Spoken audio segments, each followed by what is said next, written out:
Hello guys, welcome back to my YouTube channel. Guys आपका हमारे channel MN math analysis में स्वागत है। गाइज आज मैं आपके लिए लेकर आया हूँ 10th क्लास के मोस्ट 20 MCQ, यानी कि लास्ट वार है जो कि आपके पेपर में किस तरीके के क्वेश्चन पूछे जाते हैं उसके बेस पर आपके MCQ लेकर आया हूँ। गाइज मैंने इसकी पहले वीडियो बनाई और गाइज किसी तरीके से पता नहीं वो क्या हो रहा है कि वो अपलोड नहीं हो पाई है और नहीं वो एडिट हो पा रही है, तो इसी वीडियो को मैं दोबारा शूट कर रहा हूँ। ठीक है गाइज, अगर आप हमारे चैनल पर नए हैं तो चैनल को सब्सक्राइब कर दीजिए और वीडियो को भी लाइक कर दीजिए, क्योंकि गाइज ये मोस्ट इंपॉर्टेंट क्वेश्चन है जो कि पेपर में कितनी बार पूछे गए हैं और ये लास्ट बार समझिए आप, क्योंकि ये लास्ट वीडियो है मैथमेटिक्स की। ठीक है, क्योंकि कल को आपका मैथ का पेपर होने वाला है। देखिए गाइज कैसे आप सोल्व करोगे, उसमें क्वेश्चन आएगा निम्नलिखित में से कौन 140 का अभाज्य गुणनखंड है। गाइज अभाज्य गुणनखंड किसको बोलते हैं? जैसे कि हमारा 140 है, अभाज्य गुणनखंड का मतलब है इसके फैक्टर कर दीजिए आप। जब आप इसके फैक्टर करें 2 7 जा 14, 0 2 3 जा 6 और 2 5 जा 10, फिर 5 7 जा 35 और 7 1 जा 7, तो क्या आया गाइस? देखो 2 की पावर 2 है, यानी कि 2 का स्क्वायर 3 और 3 का 5 और मल्टीप्लाई में 7, तो ये जो उसका अभाज्य गुणनखंड है वो क्या है? 2 स्क्वायर 5 7, यानी कि ऑप्शन नंबर 1 क्या है? इसका करेक्ट ऑप्शन है। ठीक है, नेक्स्ट क्वेश्चन देखिए। नेक्स्ट में क्या दिया हुआ है इसने? y बराबर px का ग्राफ दिया गया है, बहुपद px के शून्यकों की संख्या बताइए। अब गाइज बताइए, अगर ऐसा ग्राफ हो और आपसे शून्यकों की संख्या पूछे तो गाइज जितना हमें जो ग्राफ दिया हुआ है और जो एक्स अक्ष को जितनी जगह काटता है उसके उतने ही हल होते हैं। जैसे देखिए ये जा रहा है इधर को, इसने एक्स अक्ष, ये एक्स अक्ष है, ये वाई अक्ष है, इसने एक्स अक्ष को कितनी जगह काटा है? एक जगह यहाँ पर और एक जगह यहाँ पर, तो ये जो इसके हल है कितने होंगे? इसके 2 हल होंगे, क्योंकि इसने कितनी जगह काटा है? एक्स अक्ष को 2 जगह काटा है। क्वेश्चन नंबर 3 देखिए, बहुपद एक्स स्क्वायर माइनस 3 के शून्यक हैं। देखिए गाइस, यानी कि इसके शून्यक आपको बताने हैं। उसने दिया हुआ है क्वेश्चन नंबर 3 में एक्स स्क्वायर माइनस 3 बराबर 0। आपको इसके क्या बताने हैं?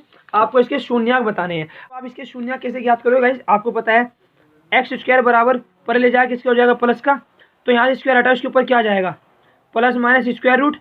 तो जो इसका ऑप्शन होगा वो क्या होगा? एक्स बराबर प्लस का 3 और माइनस का 3, तो यानी कि ये दो ही क्या इसके करेक्ट ऑप्शन है। तो यानी कि माइनस का 3 और प्लस का 3। ठीक है, देखो यहाँ दोनों प्लस के ये नहीं होगा, यहाँ दोनों एक माइनस एक प्लस ये हो सकता है, दोनों माइनस ये नहीं होगा, दोनों 3 3 ये भी नहीं होगा, तो करेक्ट ऑप्शन क्या है? Option number B. Question number 4 देखिए, निम्नलिखित में से कौन द्विघात समीकरण है?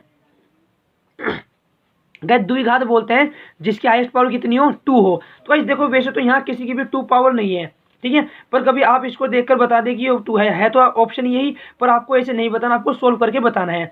अब जैसे आप देखिए, आप यहाँ करोगे एक्स स्क्वायर, यानी कि यहाँ पर एक्स का स्क्वायर हो जाएगा और यहाँ भी होगा आपका एक्स का स्क्वायर, और जब इधर आएगा तो ये माइनस हो जाएगा और यहाँ से एक्स स्क्वायर यानी कैंसिल हो जाएगा, यानी कि ये तो ऑप्शन करेक्ट नहीं है। यहाँ इनमें से तो ये तो हो ही नहीं सकता। अब देखिए गाइस, यहाँ भी जब एक्स की एक्स में करेंगे एक्स स्क्वायर होगा और यहाँ भी एक्स की एक्स में करेंगे तो एक्स स्क्वायर होगा, और ये इधर आगे क्या हो जाएगा? एक्स स्क्वायर 0 हो गया माइनस हो जाएगा, यानी कि यहाँ भी एक्स स्क्वायर खत्म। अब एक यही बचा, क्योंकि इसमें यहाँ ए का स्क्वायर प्लस बी का स्क्वायर माइनस 2a भी लगेगा और यहाँ 2x है, यानी कि इधर एक्स स्क्वायर रहेगा, तो करेक्ट ऑप्शन क्या है? इसका ए है। ठीक है, अगर आपको नहीं समझ आता आप सोल्व कर देख लें। जो आपने ए ऑप्शन उठाया, एक्स माइनस 2 का स्क्वायर प्लस का 1 बराबर में 2x माइनस का 3, तो कितना हुआ? एक्स का स्क्वायर प्लस 4 माइनस का 2x प्लस का 1 बराबर में 2x माइनस 3। ठीक है, तो ये हो गया एक्स स्क्वायर और माइनस का 2x और प्लस का 5, ये इधर आ गया माइनस का 2x और प्लस का 3 बराबर में 0। इससे ये दोनों ऐड हो गए, एक्स स्क्वायर माइनस का 4x प्लस का 8 बराबर में 0। देखिए पहले ऑप्शन में पता लग गया ये क्या है? हमारा द्विघात है, तो हम डायरेक्ट ऑप्शन आगे की नहीं जाएंगे, यही क्या लगाएंगे? इसके मार्क लगा देंगे कि ये हमारा क्या करेक्ट ऑप्शन है। अब क्वेश्चन नंबर 5 में देखिए, a x square plus b x plus c बराबर 0 के 2 भिन्न वास्तविक मूल होंगे। गाइस देखो 3 कंडीशन होती है। नंबर 1, अगर बी स्क्वायर माइनस के 4ac 0 से क्या है? बड़ा है, तो क्या होते हैं? 2 वास्तविक और भिन्न मूल होते हैं। क्या होते हैं? भिन्न मूल होते हैं। ठीक है, दूसरा होता है यदि बी स्क्वायर माइनस 4ac 0 से क्या है? छोटा है, तो उसके क्या होते हैं? यानी कि 0 के अगर 0 से छोटे होते हैं तो कोई हल नहीं होता, यानी कोई भिन्न नहीं होता। और तीसरा होता है यदि बी स्क्वायर माइनस 4ac बराबर होता है 0 के, तो इसमें होते हैं 2 बराबर मूल। ठीक है, बराबर मूल। अब उसने कहा है 2 भिन्न वास्तविक मूल। भिन्न वास्तविक मूल कब होते हैं? जब ये 0 से बड़ा हो, और 0 से बड़े वाली कंडीशन ये है, तो correct option is a. Question number 6 देखिए, समांतर श्रेणी 4, 10, 16, 22 का सार्वधांतर है। कई सार्वधांतर आपको पता है, आपने चैप्टर पढ़ा होगा। सार्वधांतर कैसे निकालते हैं? जैसे 6 में उसने दिया हुआ है 4, 10, 16, 22 डॉट डॉट। कई सार्वधांतर निकालते हैं दूसरे वाले में से पहले पद माइनस करके। हमें फाइंड करना है सार्वधांतर। सार्वधांतर को बोलते हैं डी, डिफरेंस। यानी 10 माइनस के 4 दूसरे वाले में से पहले वाला माइनस कर देते हैं तो सार्वधांतर निकल का जाता है। तो कितना आ गया? 6। तो 6 इज द करेक्ट ऑप्शन। तो आंसर क्या है इसका? 6। क्वेश्चन नंबर 7 देखिए, यदि समांतर श्रेणी का प्रथम पद यो और सार्वधांतर यो हो तो तीसरा पद याद करो। क्या देखिए 7 में, अगर उसने a बराबर कितना 10 और d बराबर कितना 10, दोनों 10 10 दे रखे हैं, तो भाई तीसरा पद याद करना है। तीसरा मतलब है a3, यानी कि गाइस n की वैल्यू कितनी है? यहाँ n की वैल्यू है 3। फॉर्मूला होता है a plus n-1 into D, यही होता है। तो देखिए a3 बराबर a की जगह 10 प्लस n की जगह 3 -1 इसकी जगह 10, तो 10 प्लस 20 बराबर में कितना आ गया? 30। ठीक है, तो इसका जो करेक्ट ऑप्शन होगा वो कितना होगा? 30 होगा। क्वेश्चन नंबर जो हमारा नेक्स्ट था, इसका जो ऑप्शन है वो क्या है? 30। ठीक है, इसमें देखिए ये आप क्वेश्चन कैसे करोगे, और ये मोस्ट इंपॉर्टेंट क्वेश्चन है क्योंकि पेपर में कितनी बार पूछा गया है। उसने कहा है 10, 26 और कोट 64। क्या दिया हुआ है? क्वेश्चन नंबर 8, 10, 26 और कोट 64 डिग्री। अब भाई आपको पता है अगर ऐसा क्वेश्चन आएगा, अगर हमें 2 अनुपात दे रखे तो 1 को चेंज करेंगे, 4 दे रखे 2 को करेंगे, 6 दे रखे 3 को करेंगे, आधे को करते हैं, तो इसमें से 1 को चेंज कर लें। और मैं गाइस अगर आपको ऐसे ट्रिक बता दूं, अगर ऐसा आपका एमसीक्यू में आता है तो इसका आंसर 1 ही होता है। ठीक है, आप आंख मीच कर 1 लगा देना, आपको करेक्ट ऑप्शन होगा। अब देखिए 10 है, मैं इसको चेंज कर सकता हूँ। इसको मैं ऐसे लिख सकता हूँ गाइस, क्या 10 90 माइनस 64। अगर 90 में से 64 माइनस होगा तो फिर 26 आ जाएगा, नीचे हो गया कोट 64। ठीक है, अब देखिए कौन से वाले पैराग्राफ में? दूसरे वाले में। ठीक है, और दूसरे वाले में सब प्लस की और कोट किस में 10 किस में चेंज होता है? कोट में, यानी कि कोट 64 अपॉन ये हो गया कोट 64। इससे ये कैंसिल, बचा कितना? 1, और ये क्या इसका करेक्ट ऑप्शन है। ठीक है, क्वेश्चन नंबर नेक्स्ट देखिए, सेक बराबर सेक 90 माइनस ए बराबर है। गाइस आपको पता है पहले वाले पैराग्राफ में तो क्या हो जाएगा? सेक किसका अपोजिट होता है? सेक अपोजिट होता है कोसेक, और लास्ट वाला यानी क्या होता है? कोसेक ए। तो करेक्ट ऑप्शन क्या होगा? कोसेक ए। गाइस ये चीज़ आपको पता है, ये से मोस्ट इंपोर्टेंट एमसीक्यू है। मैं आपको छोटी छोटी चीज़ नहीं बता सकता कि ये कैसे चेंज होगा। अगर गाइस आपको ये भी नहीं पता तो यानी कि आपने मेहनत नहीं करी पेपर में। ठीक है गाइस, देखिए question number 10, sine square theta plus cos square theta का मान होता है। गाइस सबको पता है ये फॉर्मूला है और इसकी वैल्यू 1 होती है, तो 1 is the correct option. Next देखिए, मूल बिंदु के निर्देशांक हैं। गाइस सबको पता है हमारे क्या होते हैं, कोई 2 अक्ष होते हैं जहां पर 2 अक्ष एक जगह काटते हैं, वो उसको मूल बिंदु बोलते हैं। और मूल बिंदु के निर्देशांक कितने होते हैं? 0 वे 0। तो correct option is a. Question number 12, बिंदु 3 - 3 4 और इसको मिलाने वाले रेखाखंड का माध्य बिंदु क्या निकालना है? मध्य बिंदु। गाइस मैंने अपनी पिछली वीडियो के जो क्वेश्चन हुए थे उसमें भी बताया था कि मध्य बिंदु कैसे निकालते हैं। अगर आपने वो वीडियो नहीं देखी तो आपको वीडियो के डिस्क्रिप्शन में लिंक मिल जाएगा, आप वो वीडियो देखें, क्योंकि उसमें मैंने लॉन्ग और शॉर्ट दोनों वीडियो बनाई है। ठीक है, और हमारे 100 MCQ की वीडियो भी जो है वो हमारे यूट्यूब चैनल पर अपलोड है, आप जाकर उसको देखें। क्या दिया हुआ है इसने? -3/4 और दूसरा पॉइंट दे रखा उसने 7/8। हमें निकालना है इसका माध्य बिंदु। माध्य बिंदु, माध्य बिंदु निकालने के लिए फॉर्मूला होता है x1 प्लस x2/2 और y1 प्लस y2/2। ठीक है, यो x1 यो y1 यो x2 और यो y2। तो रख दीजिए x1 की जगह -3 और x2 की जगह 7 अपॉन में 2, y1 की जगह 4, y2 की जगह 8 अपॉन में 2। तो कितना हुए? 4/2 और 12/2। ठीक है, 2 2 जा 4 और 2 6 जा 12। तो कितना आ गया? 2/6 इज द करेक्ट ऑप्शन। देखते हैं 2/6, यानी कि 2 और 6 क्या होगा? हमारा करेक्ट ऑप्शन होगा। ठीक है, नेक्स्ट क्वेश्चन देखते हैं, यदि ट्राइंगल ABCM DEF इस प्रकार है कि AB/DE, BC/EF और AC/DF, यानी कि दोनों त्रिभुजों की भुजाओं का अनुपात बराबर है। यदि एंगल A बराबर 40, एंगल B बराबर 80, तो कौन F की मान ज्ञात करेगा? देखो उसने कहा है कि 2 एंगल हैं। क्वेश्चन 13, 2 त्रिभुज दिए हैं उसने, एक तो ये वाला हो गया ABC और दूसरा दिया हुआ है उसने DEF। ठीक है, अब वो कह रहा है जो ए बी यानी कि सारी भुजाओं का अनुपात क्या है, बराबर है। यो बराबर है इसके, यो बराबर है इसके और यो बराबर है इसके। अब उसने कहा है जो एंगल ए है ये 40 डिग्री है, ठीक है, जो एंगल बी है वो 80 डिग्री है। तो पूछा एंगल एफ कितना होगा। गाइस आपको पता है ये एंगल इसके बराबर, ये 40, तो यानी कि अगर एंगल ए 40 बराबर एंगल डी, दोनों बराबर होंगे 40 के, ठीक है। एंगल बी बराबर है एंगल ई के और दोनों बराबर है 80 डिग्री। तो जो एंगल सी है वो बराबर होगा एंगल एफ के। अब वो कितना होगा, देखिए हमें पता है किसी भी त्रिभुज के तीनों कोनों का योग क्या होता है 180। यू कितना है गाइस 80 और यू कितना है 40, 120 तो बचा कितना 60। तो यानी कि जो ये एंगल है वो कितना होगा 60, यो भी कितना होगा 60, तो यहाँ आ जाएगा 60। तो 60 इज द करेक्ट ऑप्शन, ठीक है। नेक्स्ट क्वेश्चन देखिए, क्वेश्चन नंबर 14। समद्विबाहु समकोण त्रिभुज एबीसी का कोण बी समकोण है, यदि बीसी बराबर 4 सेंटीमीटर तो एसी का मान होगा। देखो उसने कहा समद्विबाहु समकोण त्रिभुज, तो समद्विबाहु किसको बोलते हैं, जिसकी दो भुजा बराबर होती हैं, यानी कि समकोण है एक जिसका एंगल बी क्या है समकोण है, यानी कि हो गया ए यो बी और यो क्या हो गया सी। यदि बी सी बराबर 4 सेंटीमीटर, बी सी बराबर 4 सेंटीमीटर तो ए सी का मान ज्ञात करो। इसका मान हमें क्या करना है, ज्ञात करना है। अब भाई उसने कहा है समद्विबाहु, समद्विबाहु समद्विबाहु बोलते हैं जिसकी दो भुजा बराबर हो, यानी कि यो अगर यो फाइंड करना है तो यो दोनों क्या होंगे बराबर। अगर ये 4 है तो यो भी कितना होगा 4। और हमें पता है किसी भी त्रिभुज में अगर हमें कोई दो भुजा पता हो और तीसरी निकालनी है तो कौन सी पर में, पाइथागोरस पर में, ठीक है, पाइथागोरस थ्योरम।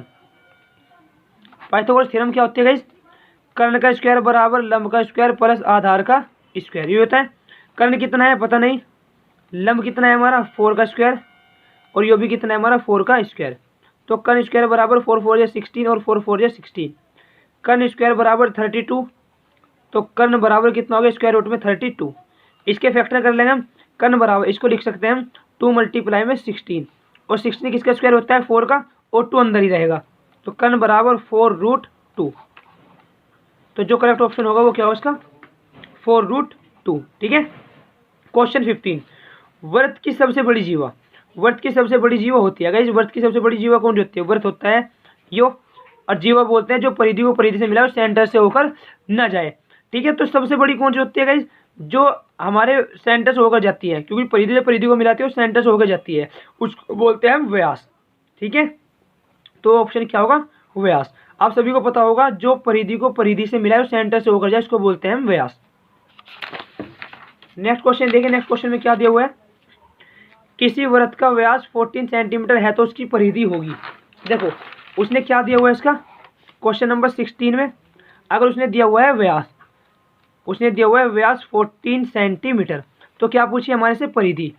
अब जो वृत्त होता है उसकी परिधि होती है गाइस 2πr, ठीक है। तो मुझे क्या पता होना चाहिए, मुझे r पता होना चाहिए। r कहाँ से निकलेगा, यहाँ से, क्योंकि जो रेडियस होती है वो व्यास की क्या होती है आधी, तो यानी कि 14/2 बराबर में कितनी 7।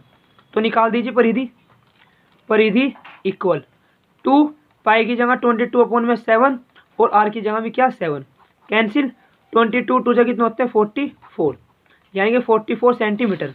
करेक्ट ऑप्शन क्या होगा, C option is correct option. Question number 17 देखिए, 7 सेंटीमीटर त्रिज्या वाले एक अर्धवृत्त का क्षेत्रफल ज्ञात करो। देखो क्वेश्चन नंबर 17 में उसने रेडियस दी हुई है 7 सेंटीमीटर और हमें पता है जो हमारा सेमी सर्कल होता है यानी कि जो अर्धवृत्त होता है उसका क्षेत्रफल क्या होता है, अर्धवृत्त का क्षेत्रफल क्या होता है πr²/2, यही होता है। देखो पाई की वैल्यू हमें पता है 22/7 और r कितना दिया हुआ उसने 7, यानी कि 7 का स्क्वायर और अपॉन में 2। इस 7 से जो 7 क्या हुआ कैंसिल, 22 मल्टीप्लाई में 7 और अपॉन में 2, तो 2 से इसको डिवाइड करेंगे कितना 11। अब देखिए जब 11 मल्टीप्लाई 7, 11 की मल्टीप्लाई 7 में करेंगे तो कितना आएगा 77 सेंटीमीटर, ठीक है। ये करेक्ट ऑप्शन हमारे क्या है, option number 20 correct option. Question number 18 पर आ जाइए, यदि 7 सेंटीमीटर त्रिज्या वाले वृत्त के लघु वृत्तखंड का क्षेत्रफल 14 सेंटीमीटर हो तो इसका दीर्घ वृत्तखंड का क्षेत्रफल ज्ञात करो। अब देखिएगा इस क्वेश्चन नंबर 18 में उसने क्या कहा है, क्वेश्चन नंबर 18, क्वेश्चन 18 में कहा उसने यदि 7 सेंटीमीटर त्रिज्या वाले वृत्त के लघु वृत्तखंड का क्षेत्रफल कितना है 14 सेंटीमीटर स्क्वायर है। अब की बार उसने लघु वृत्तखंड दिया हुआ है वरना हम क्वेश्चन में क्या करते हैं, पहले लघु वृत्तखंड निकालते हैं, फिर दीर्घ वृत्तखंड निकालने के लिए इसको इसमें क्या करते हैं, माइनस करते हैं। पर उसने अब की बार दे दिया है कि लघु वृत्तखंड अगर यो है तो दीर्घ वृत्तखंड का क्षेत्रफल ज्ञात करना है। अब लघु वृत्तखंड और दीर्घ वृत्तखंड किसको बोलते हैं, कह देखिए जैसे मेरे पास कोई यो सर्कल है, अब सेंटर के द्वारा इसमें क्या हुआ, एक त्रिज्या के द्वारा कोई भी खंड कट गया, इसको बोलते हैं लघु वृत्तखंड, क्योंकि लघु का मतलब होता है छोटा, ठीक है। और ये जो सारा बचा इसको बोलते हैं दीर्घ, क्योंकि दीर्घ का क्या मतलब होता है, दीर्घ को बोलते हैं बड़े को। अब उसने हमारे से ये पूछा है, क्योंकि हमारे पास लघु का फॉर्मूला होता है θ/360 मल्टीप्लाई में πr², और दीर्घ निकालने के लिए हमारे पास कोई फॉर्मूला नहीं होता। पर हम जानते हैं कि हमारा पूरा सर्कल है, अगर हम इस सर्कल के क्षेत्रफल में से हम ये वाला पार्ट माइनस कर दें तो हमारा रिमेनिंग क्या रह जाएगा, ये वाला रह जाएगा। तो यानी कि इसको ही बोलते हैं दीर्घवृत्त। तो हम क्या निकालेंगे, दीर्घवृत्त का क्षेत्रफल। अब दीर्घवृत्त का क्षेत्रफल कैसे निकलता है, यानी कि वृत्त के क्षेत्रफल में से, वृत्त के क्षेत्रफल में से क्या चीज माइनस कर दो, लघु वृत्तखंड का क्षेत्रफल, लघु वृत्तखंड का क्षेत्रफल। अब वृत्त का क्षेत्रफल क्या होता है, πr², और लघु वृत्तखंड का क्षेत्रफल उसने दिया हुआ है 14 सेंटीमीटर, 14 सेंटीमीटर। वैल्यू रख दीजिए कितनी, 22/7। अब r की वैल्यू उसने कितनी का है, 7 सेंटीमीटर, यानी कि 7 का स्क्वायर और माइनस का 14। 7 से 7 क्या हुआ, कैंसिल, 22 मल्टीप्लाई में 7 और माइनस में 14। अब देखिए जब हम 7 की मल्टीप्लाई 22 में करते हैं तो हमारा क्या आता है 154 और माइनस 14। जब आप 154 में से 14 माइनस करें तो कितना आ जाएगा 140 सेंटीमीटर, और ये हमारा क्या है करेक्ट ऑप्शन। तो देखते हैं 140 centimetre square is the correct option. Question number 19, उसने दिए क्वेश्चन दिए हुए हैं, उसने पूछा है कब बहुलक है। बहुलक का मतलब होता है बार बार आने वाला, यानी बहुलक का मतलब होता है बार बार आने वाला, यानी कि जो नंबर सबसे ज़्यादा बार आएगा उसको ही क्या बोलते हैं, बहुलक बोलते हैं।